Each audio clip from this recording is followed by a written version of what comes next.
If you're a mom and you're thinking, I just want to get paid, I see these other women doing it, I want to be making those $5,000 days from home, but you just don't know where to start, I got you. Just 2 years ago, that was me. I was postpartum. I had all this lack and scarcity around money. I was even like weird about going to buy a coffee from the coffee shop. Like that's how bad it got. I knew that I was made for more and that I could do really big things, but I did not want to go back to a 9 to 5. And I definitely did not want to be a stay-at-home mom. In this video, I'm going to show you how I brainwashed myself into being rich. And if a fired from every corporate job mom like me can make $15,000 a month in high ticket sales, I promise you, you can do it too. And take it from me, I was fired from every single corporate job that I've ever had. Yes, I did go to college, but I promise you, I am not that smart. Like, I am not the smartest one in the room, and you absolutely do not have to be the smartest one in the room in order to make a boatload of money. If I can start making $15,000 a month, only working about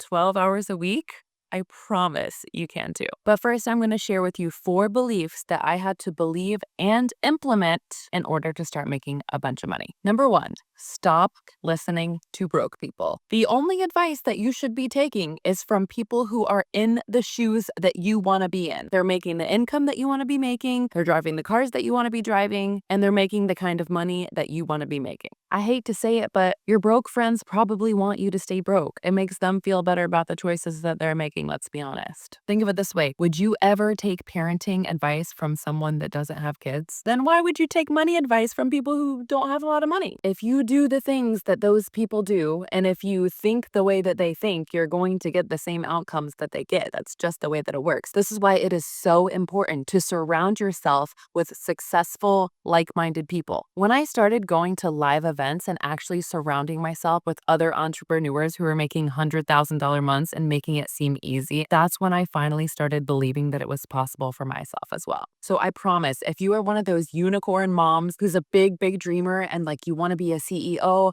or you want to make a bunch of money or you want to have a huge impact in this world and you also want to be the best mom and the most amazing mom to your kids, you don't have to choose. You can have it all. I believe in this and. People with a scarcity mindset, they think that you have to choose. I can't tell you how many people told me, Nikki, you can't have a thriving business and be a present mom. But people with an abundant mindset, they believe in this and in my world, I am a thriving CEO and I am the best mom I've ever been. I promise everyone who tells you to be realistic and just to be happy with what you have, they probably complain about money and they complain about their terrible jobs and their terrible bosses on the daily. Ever since I was a little girl, I always had big dreams. I wanted to move to Hollywood. I wanted to be like an actor or a movie star. I don't really understand what the obsession was all about, but the dreams never went away. And right as soon as I could move out of my small town, I moved down to Miami. And that was the first taste of being around really wealthy and really successful people that I've ever had in my life. And I am so grateful for that. Surrounding yourself with wealth and with other people who are doing the damn thing allows your brain to know that it is also possible for you. I realized I am no different than any of these other women who are all doing it. So take a good hard look at your circle right now, the 5 people that you hang out with the most. When you tell them your big delusional dreams, are they telling you,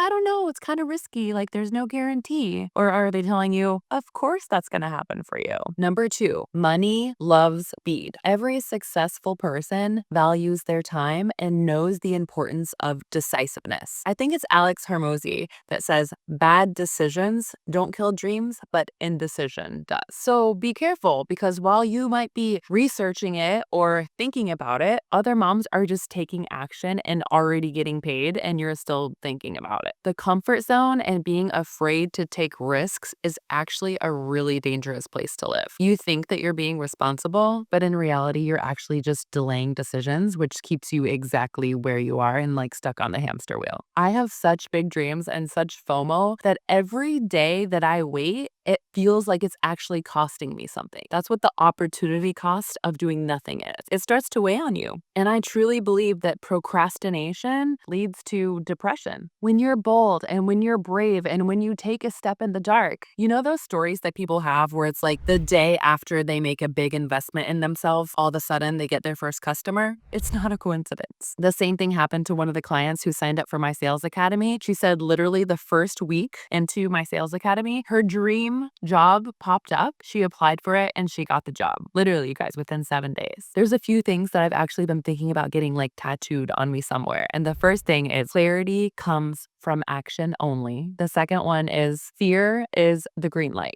And the third one is money loves speed. My client, Amanda, told me that she thought about doing high ticket sales for an entire year before she signed up for my course. And then when she got inside of my course, she learned the skill of sales. She landed a dream offer and she actually closed the very first call that she took. This is a whole identity shift in itself, okay? I want you to go from being the kind of person who asks, like, is there a guarantee in this? Where's the guarantee? And I want you to become the kind of person that says, I am going to go all in and I am going to bet on myself and I am the guarantee. You are the magic. It's you. 100 people could sign up for my program tomorrow and they all get different results based on how willing they are to go all in. So the real question is, are you willing to bet on yourself? Are you going to go all in? Are you going to take this and not have a plan B? Because those are the people that get really, really good at sales. It's your willingness to figure it out as you go that creates the success. You see where I'm going here? It's like you decide that it's going to work out and you never stop and you just keep refining your skills and eventually you will get there. That's just the way that it works. The only thing that separates the successful people from the unsuccessful people is that the unsuccessful people quit too soon. They weren't willing to push past the hard and the suck. And all of my clients tell me this time and time again. My girl Coles, she was able to pay for her whole investment in my sales class before she even graduated. Marian closed 4 deals her first week and she gets paid $1,000 commission on each deal. So she literally made $4,000 her first week. And Amanda, the very first sales call that she took, she closed it. And they all say the same thing. They are so glad that they were willing to get over their fears and just go for it. All of these clients that I was just talking about,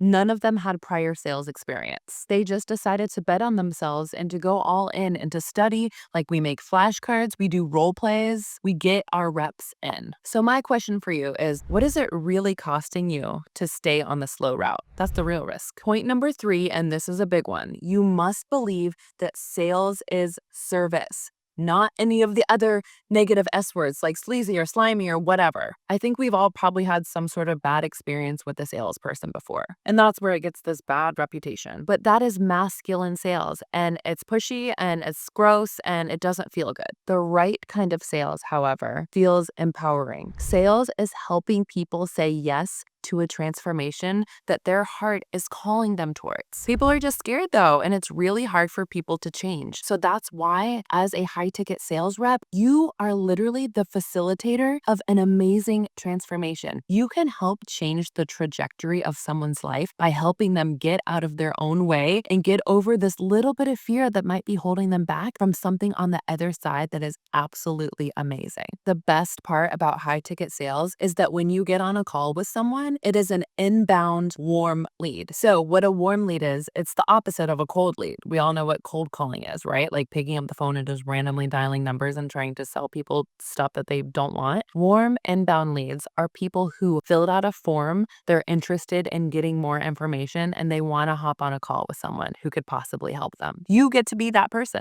And it's your job to learn feminine sales, which is simply helping the other person, not worrying about the sale. It's really about detaching from the outcome and asking yourself before each call, how can I serve this person? In order to truly serve someone, you need to know how to ask the right questions, how to be a really good listener, and always sit back and never, ever, ever, ever, ever be pushy. And I think this is why I struggled with all the past sales roles that I've ever taken. I was taught to do it the masculine way. I was never taught feminine sales. And so that's why why I created this course. And this is exactly how, at the end of my sales calls, I actually have people thanking me. If this is hitting home and you're like, okay, Nikki, I'm done making excuses. I am ready to step into this next 2.0 version of me. I'm ready to start making money. I got you. There's a free masterclass linked below where I'm going to show you exactly how to land your very first remote closing role, even if you have zero sales experience. But don't click off yet, because the next thing that I'm going to share with you is the actual shift that took me from being about a $5,000 a month closer to a $15,000 a month. And listen, if you are still here, then there's got to be something within you that's telling you that this is for you, or that you're made for more, or at least wanting you to get some more information. And I want to help you get there a lot faster than I did. I created a free masterclass. It's called The Art of Sales, and it's the exact system that I use to go from postpartum depressed all the way up to building my dream life and generating $15,000 a month consistently as a high-ticket sales closer or another coach. And it's what my students use to hit their first $10,000 in a month after just about 90 days of training with me. The link's in the description, so save your spot now.